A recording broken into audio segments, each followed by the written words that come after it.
Student satisfaction is of compelling interest to universities as they seek to continually improve the learning environment for students. But unlike service industries, which hold satisfaction as a goal in and of itself, universities typically perceive satisfaction as a means to an end. Higher education tends to care about student satisfaction because of its potential impact on student motivation, retention, recruitment efforts, and fundraising. The kinds of multi-layered, close-knit, highly interactive learning communities that good university colleges and halls of residence create are likely to remain among the hallmarks of any great undergraduate educational experience. Keeping in mind that the majority of the top 10 universities have over 90% of their undergraduates living on campus.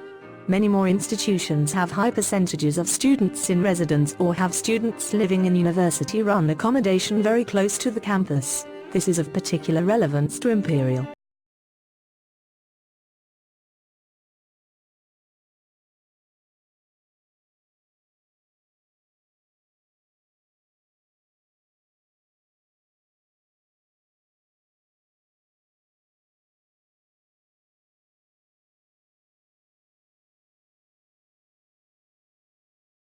Our journey began in 1851. Prince Albert used the profits from the Great Exhibition held in Hyde Park that year to create a cultural and education quarter in South Kensington.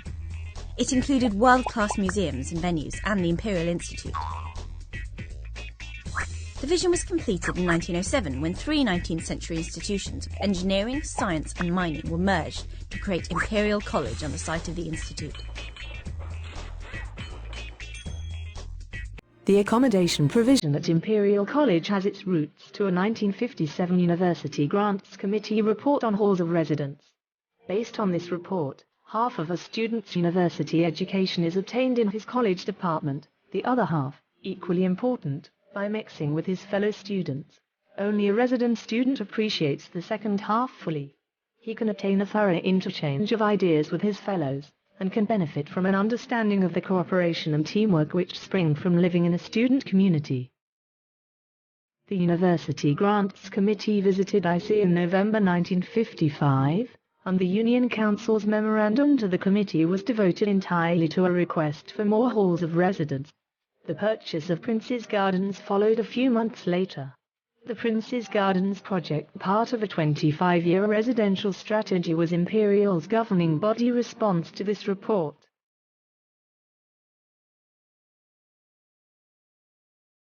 The report discusses a student who, having just left school, continues to live at home whilst attending college. To him are denied the stimulus of fresh scenes, the exhilaration of independence, the sense that a new adventurous phase of life is pending. Dicks may have the advantage of being much closer to college, but are a very poor second to living in a hostel. They are liable to be expensive, and some are squalid and difficult to work in. As the report says, Dicks do nothing to help a student to interpret the university world. The report discusses the whole problem of ensuring that every student derives the full benefits of a university life. It strongly advocated the provision of more halls of residence as the means of doing this. Only when all students spend the period in residence, the report recommends at least 2 years, such benefits can realize. The report recommends a mixture of all years and postgraduates in halls, and emphasizes the importance of a sprinkling of staff, as well, in order to improve staff-student relationships. The report also attempts to discuss the possible impact of the large residential population in various halls. The conclusion for Imperial was around 100 students per hall. A hall depends a great deal, says the report, on the personality of its warden. He must be resilient and host. The subcommittee thinks that the post of warden should be held in university status, that the one-time possession of a wardenship should count favorably when promotions to professorship are being made. This produces one implication which will have to be watched carefully at IC. Hitherto our wardens and subwardens have been some with a genuine and active interest in student affairs. They have taken on the job more as a hobby than for money. Now it seems possible that an ambitious academician may seek a wardenship for purely professional ends, and it is unlikely that he would make a satisfactory and tolerant warden. It is to be hoped that there will always be sufficient staff to take on wardenships for the fine and great interest it can provide rather than possible promotion later.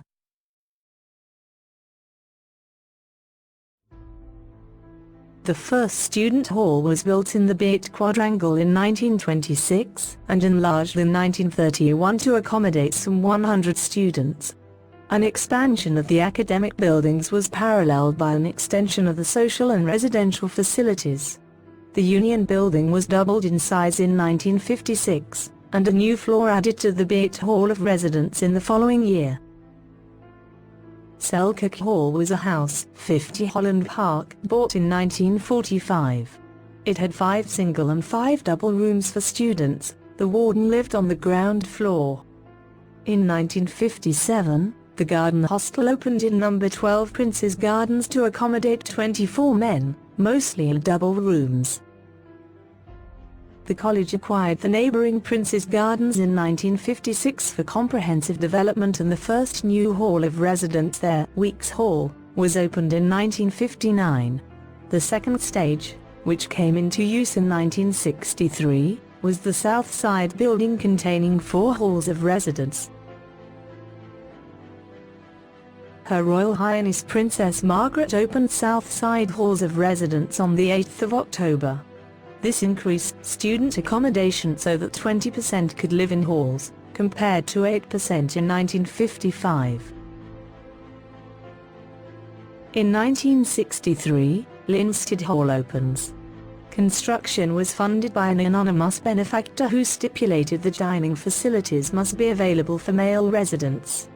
Originally known as New Hall, it was named Linstead Hall after Sir Patrick Linstead, who died prematurely in 1966.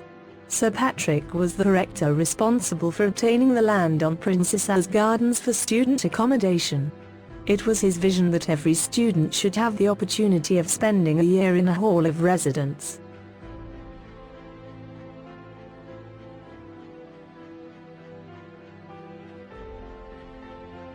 Mining House, 54 to 56 Evening Gardens is the first of the college houses, leased by the college and converted into study bedrooms. The concept aimed to create a cross between a hall of residence and a flat. Bernard Sunley House, second student house in Evening Gardens, opened at the start of the academic year in 1969, is a group of 5 adjacent houses which have been converted into one unit and paid for by the Bernard Sunley Foundation. A further benefaction for an extension of the Linstead Hall was received in 1976, on the understanding that the donor remain anonymous, and dining facilities continued to be provided and that women could now be admitted. Student houses in Evening Gardens by 1979 offered accommodation for 108 men, in Bernard Sunley House, 66 men in Holbein House, 61 men and 19 women in Mining House, 45 men and 20 women in Southwell House, 64 men and 18 women in Willis Jackson House, and 15 men and 6 women in Rayleigh House.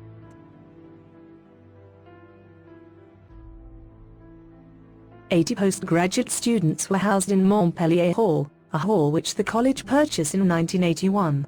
The building located in Montpellier Street was close to college and was constructed in 1896 as a nurses' home for St. George's Hospital. Fisher Hall was purchased in 1987, adding 200 places in Evening Gardens, for £4.6 million, through an agreement with the RCA for a 60-year lease. In 1988, the college purchased the former Girl Guides Hostel, Olave House, in Earls Court to house about 40 students, for £1.6 million. The hall was sold in 2002 for £2 million. Mining and Southwell houses merged as Southwell Hall, and a year later Willis Jackson and Holbein houses merged into halls also. Glyponds Village, a new development, situated in South Ealing, bought by Imperial, cost of around £11 million in total to eventually provide 405 student places that were much needed in 1990. Wilson House and Pembridge Gardens became Imperial Halls after the merge of the college with St Mary's School of Medicine in 1988. reopening at Bate Hall in the 20th of September 2001 by Lady Bate, after a refurbishment project that finally completed in the summer a year later due to financial problems. Contractors went bankrupt, and costs to college increased from £12.5 to £17 million. Brithison House of Charing Cross and Parsons House become Imperial in 1996. Brithison was sold in 2004. Orient House and Piccadilly Court were leased from Unite in 2005 due to the demolition of Southside. Piccadilly was returned to Unite in 2009. In 2007 the new Southside halls were handed over by contractors to college before around 400 freshers arrived. In 2009, 2 years after the demolition of Linstead Hall, the new halls of residences, the East Side development now completes Imperial's Prince's Gardens restoration project.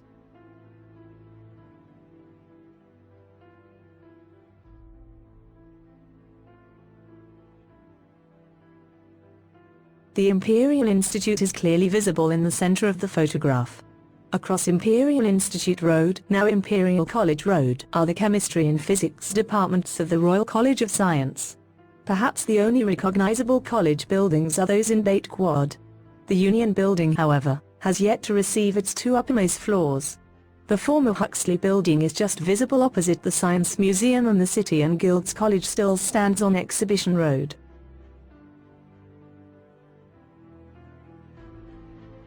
In the 1970s, a solitary Queen's Tower remains after the expansion program. The City and Guilds College has been replaced by the Mechanical Engineering Department.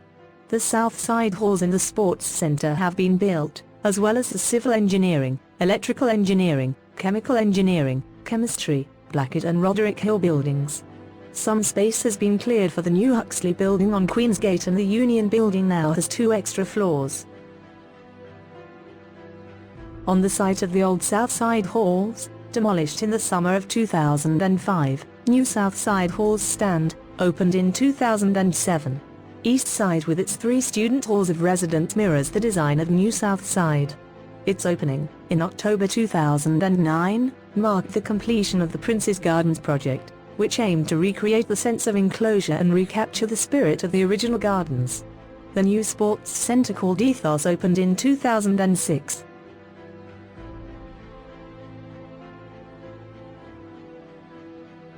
We have been very concerned in this college in the past at the relative lack of social and residential accommodation. In 1955, we could accommodate in residence only about 8% of the students, whereas the average for all the universities in this country was about 28%. Now, today, with the opening of these halls, we can accommodate 618 students, about 20% of our student population. And on this splendid site, there is room for that number eventually to be doubled.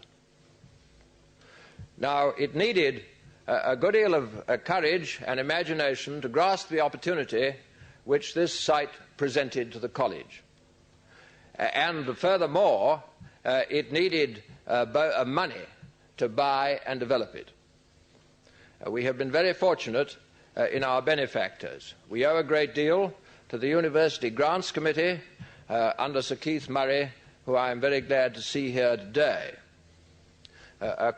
We also have had some private assistance.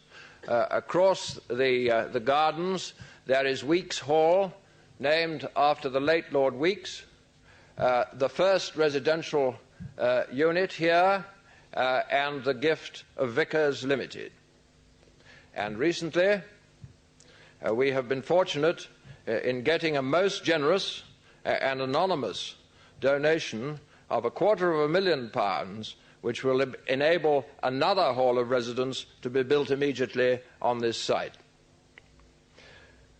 Now, Your Royal Highness, these buildings, which you are now opening, represent a reinterpretation of the social pattern which is common in the universities of Oxford and Cambridge and in other halls of residence. The refectory and the common rooms will be open not only to the residents but also to all members of the college, and therefore they will have the opportunity of sharing with those who are resident in these amenities. Many of them are scattered throughout West London in lodgings. Finally, I would like to refer to our architect, Mr. Richard Shepherd. I think you will be interested to see how he has laid out these common rooms and how he has applied the staircase principle of an Oxford and Cambridge college to a large and high building. Your Royal Highness, we are all greatly honoured that you have accepted our invitation to come here this afternoon, and I now invite you to open this new building.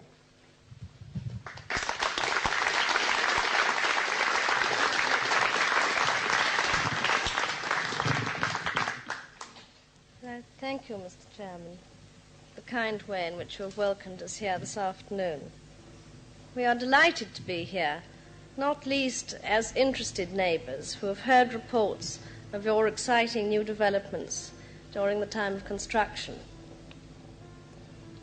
The opportunity to rebuild a London square, especially one in such an important position, hardly ever arises nowadays, and the fact that it should fall to a university institution added considerable interest. One always hopes that the standard of architecture is high for any college, but this college in particular, because of your close interest in structural design and architecture itself, an interest which has become more explicit in the present discussions which are aimed at a union with the School of the Architectural Association. The University of Kiel had the great blessing of space, but you are in a different position in the heart of the West End, with land costly and scarce. Here was a challenge to your architects to achieve a high density of development, but yet to produce a physical environment satisfying to an academic community. We cannot yet see the whole pattern of the future of this square, but here in the south side we can see a building which makes a distinguished and challenging contribution to the London scene. I think many of us will particularly like the way in which a feeling of space has been achieved and a relationship has been developed between the gardens, trees and buildings. I would like to congratulate all those who were together in the design and execution of this splendid new achievement. This square is now to become the home of young men, some of whom will, we hope and expect, become the leaders of tomorrow. You have indeed a distinguished list of men who have lived here in the past. Morley, Jellicoe, and Bayard, the first American ambassador to Britain, and Joseph Chamberlain. I hope that the students listening today may go on to provide an intellectual leadership as vigorous as that which flourished here nearly a century ago. I hope also that they will be equally inspired by the thought of the four men whose names have been given to the four halls above us: Falmouth, Keogh, Selkirk and Tizard. Four men who gave outstanding and selfless service to this college and to this country in the past. I wish happiness and success to all members of the staff and students of this college who live here, and I now have much pleasure in declaring these halls of residence open.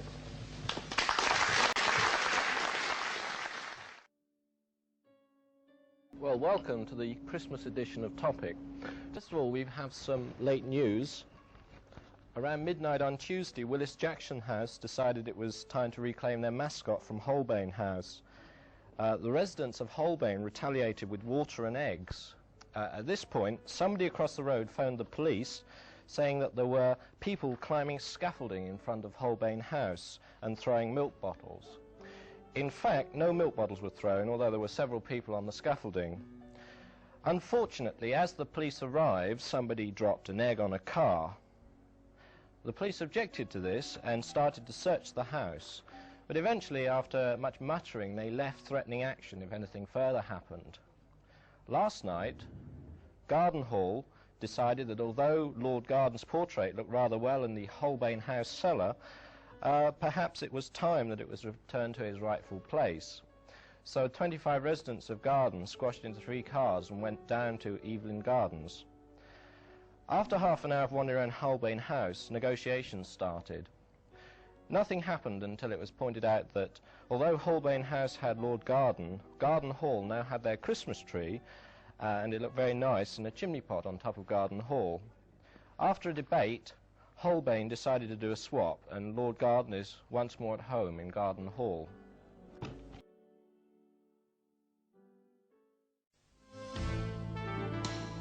Imperial College of Science and Technology, situated in the heart of London, is dedicated to pursuing research into pure science and developing the technologies which will meet the needs of industry. Staff and students from all over the world are working together at Imperial College with a common aim in mind: mastering the future. It's a bit oppressive having so many men around you. You get to have a thick skin or you stay away a lot. Thick skin doesn't do anyone any harm.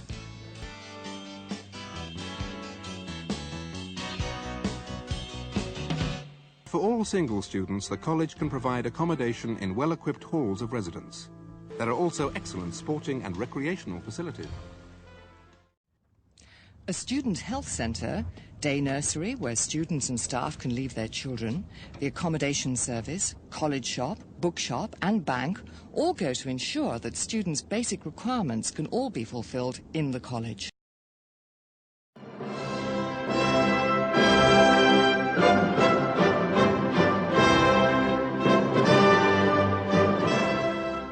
The location is fantastic. In the middle of Knightsbridge, Kensington just down the road. The West End is round the corner. I met 3 people in the first few hours who I still know now, and I'll probably know for the rest of my life.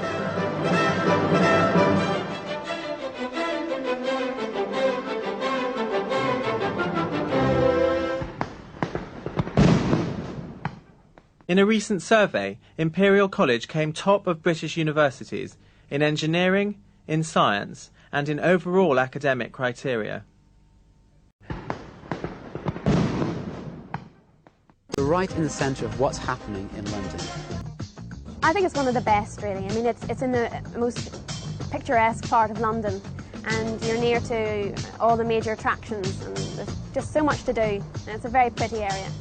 I think it's very important for scientists and engineers to have a broader outlook on life, and Imperial College being so central to London is a very good place to get that broader horizon with theatres and concerts and all sorts of activities on the doorstep.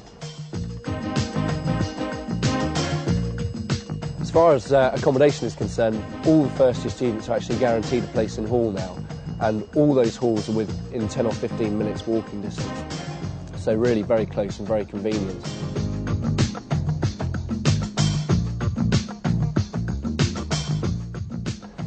As far as finances, well, it is a little more expensive in London, but you get a London waiting on your grant.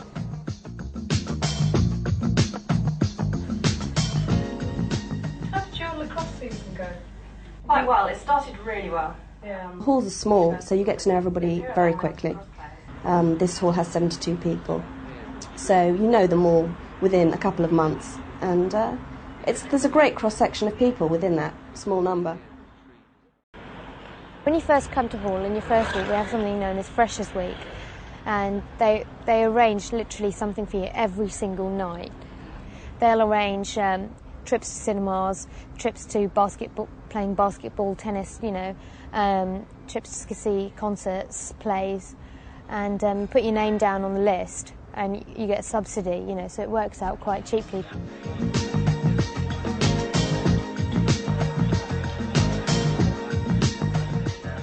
Most of the Imperial halls are self-catering, but there's one hall where they provide you with, I think it's 1 or 2 meals a day.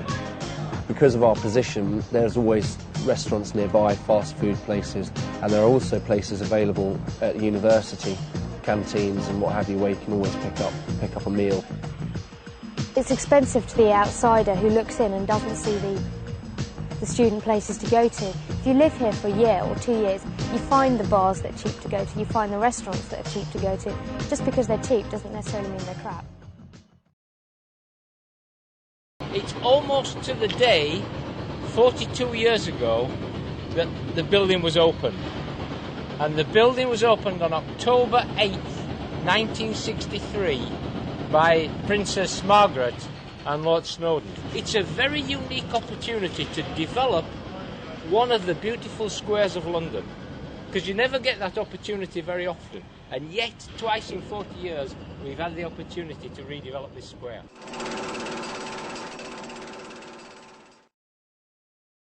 A very special day to start the demolition of this building. A building that was constructed in 1968 with a private donation. The whole plan, of course, was to develop the building all the way to the top. It never happened. It was extended in 1980. Amazing when you think about it, 28 years old and we're knocking it down. And that old building housed 180 students. What we're going to do now is build 3 separate halls all in one building, which will house 150 students each. So we're going from 180 to 450. And I think that's the exact strategy to get as many people on this site, on this campus, as we possibly can. We've got the sports centre, we've got south side, we've got east side, we've got north side, and make this into really fine accommodation. If we're going to be a residential university, then that's critically important that we have this first class accommodation. So when I hit it, you just have to step back because the whole thing will drop. Is that all right? Yeah. You ready? Yeah, absolutely.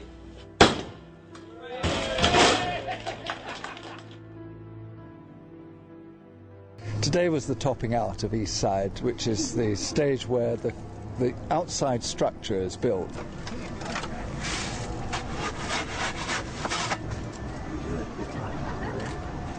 It's quite a sort of poignant moment for me, because quite a long time ago, in 1965, my parents dropped me off on Sunday evening outside of Falmouth Hall in the old South Side, and that was my first introduction to Imperial College.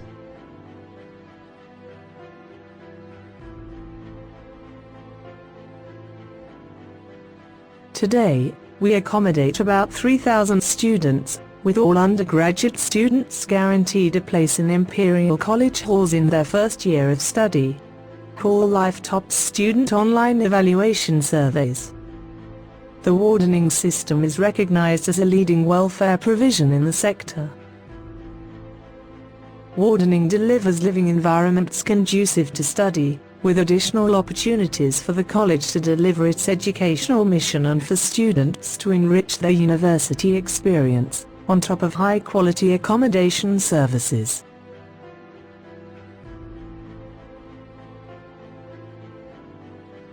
Until 1980, wardens at Imperial College are academic staff, receive free accommodation and are given an honorarium.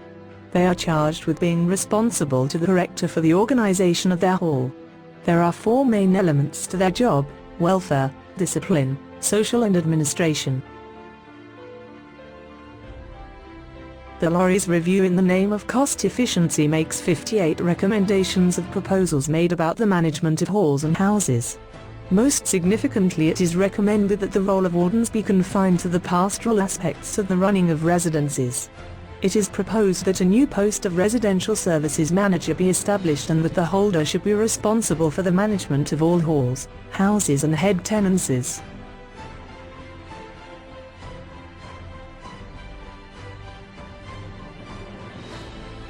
Today, and through its troubled history, wardening at Imperial continues to facilitate the university mission. It is one of the few mechanisms left that has the potential to enhance and sustain institutional reputation. Wardening offers to Imperial the potential to lead with world-class accommodation provision, building on its world-class academic provision, with which few universities will be able to compete. There is a strong need for UK institutions to strengthen further the quality of the experience for international and postgraduate students. The need to provide not just high-quality accommodation services but also deliver living environments conducive to study, welcoming communities for students who move away from home to study. It is the potential of the totality of this learning experience that makes the UK higher educational provision unique.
My name's Sarah, I study bioengineering. 180 people live in this hall. Half of the rooms are shared twin rooms and the other half are single rooms. This is a really nice big twin room. It's really nice to have a roommate. It's got a really nice view of the garden as well, which there's loads of events out there, like barbecues every Sunday in the summer and things like that. Southwell Hall has a really nice kitchen atmosphere. It's really sociable. You can get to know all your friends the first couple of weeks, and each kitchen has a different colour, so then you can do social activities with them, which is really fun. When in halls, I spend a lot of time in my kitchen actually, because you're cooking a lot of the time and you're talking to your friends, and we each have TVs in our kitchen, so that's quite nice. You can watch things with your friends. I spend a lot of time in the coffee bar because it's a really social place and it's got a really good atmosphere, and you can get coffee if you're bored. And actually in summer you spend a lot of time in the garden because it's really sunny outside, and we're really lucky to have a garden. Southwell is a really, really sociable hall, and they're really, really welcoming at first. I mean, the first couple of weeks it's a bit daunting, you don't really know anyone, but the wardening team and the hall seniors really help you. It's a really, really fun atmosphere living in halls, especially Southwell, which is really cosy and kind of feels like your home. You get to know so many people, and you make really good friends here. There's loads of social things too, like the first term we went to Bruges, second term we went to Paris. There was a casino night organised one night, which was really, really good fun. And there's things like coffee bar tokens on up for grabs. But it's a really, really good, and it's a really safe place. We get security at night. Hall life is amazing. It's so much fun. You're never going to be living with this many people that are your age and just having this much fun. So really, really make the most of it when you come here, because you've only got 1 year of it, and you should really, really take it for everything it is. I really recommend it. At Imperial we expect a huge amount from our students, and we expect very high standards from them. But likewise our students should expect very high standards from us in what we do for them and what we deliver for them. So to this end we've devoted a lot of time over the last weeks to this very general area called the student experience. We have some wonderful accommodation at Imperial. We also know we have some that's probably less than wonderful. Again, we've set up a grouping that will look now very hard and come up with a plan at those areas of accommodation where some refurbishment would be in order, and bring it to the standards that we all aspire to and expect. We will also be looking at opportunities for construction of new accommodation that meets the sort of distance, quality criteria that we knew our students aspire to. We have a lot of information from our students. There's a lot of survey data, so we know what they expect and we know what we're going to try and deliver. It was the intention of Union Deputy President Mr. Dave Amos that the Union facilities should be improved in order to encourage more students to use them. Consequently, soon after the beginning of term, those of us who ever dare venture across Prince Consort Road found in the Union Lower Lounge 2 pinball machines, a machine for the playing of phonographic reproductions of popular musical melodies, commonly known as a jukebox, and later in the term, a machine for the sale of non-alcoholic beverages, which still doesn't work. Also, for those of us in the know, there appeared in the gentleman's toilet what I took to be a bubblegum machine. On depositing the requisite number of coins in this machine, I attempted to partake of the gum. The gum proved to be of a rather rubbery texture, but was in fact excellent for the blowing of bubbles. Whether these improvements in the Union facilities have encouraged more people to use the Union, or simply encouraged those of us who normally use the Union to use it more often, is a very debatable point.